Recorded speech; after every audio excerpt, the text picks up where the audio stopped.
छत्तीसगढ़ के सारंगढ़ पिलाईगढ़ जिले के रामनामी समाज के प्रतिनिधियों ने 1 नवंबर को रायपुर में प्रधानमंत्री नरेंद्र मोदी से मुलाकात। इस दौरान उन्होंने प्रधानमंत्री को मोर मुकुट और राम नाम लिखा शॉल भेंट किया।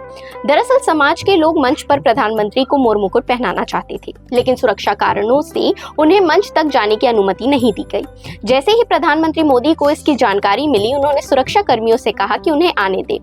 उन्होंने सुरक्षा प्रोटोकॉल को तोड़ते हुए मोर मुकुट को अंदर लाने कहा।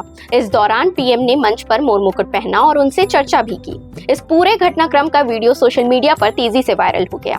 रामनामी समाज के लोगों ने कहा कि प्रधानमंत्री को मोर मुकुट पहनाने का उनका सपना पूरा हो गया।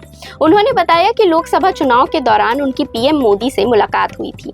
तब समाज के अध्यक्ष सेठभाई रामनामी ने वादा किया था कि जब मोदी जी दोबारा प्रधानमंत्री बनेंगे तो उन्हें मोर मुकुट पहनाकर स्वागत किया जाएगा। समाज के अध्यक्ष सेठभाई रामनामी और महासचिव गुलाराम रामनामी ने प्रधानमंत्री से मुलाकात के बाद अपनी खुशी व्यक्त की और उनका आभार जताया। उन्होंने कहा कि प्रधानमंत्री के नेतृत्व में अयोध्या में राम मंदिर निर्माण और रामलला की प्राण प्रतिष्ठा जैसी वर्षों पुरानी इच्छा पूरी हुई है, जिसके लिए वे अत्यंत कृतज्ञ हैं। प्रोटोकॉल तोड़कर रामनामी समाज से मुलाकात करना प्रधानमंत्री की सादगी और लोगों से उनके जुड़ाव को दर्शाता है।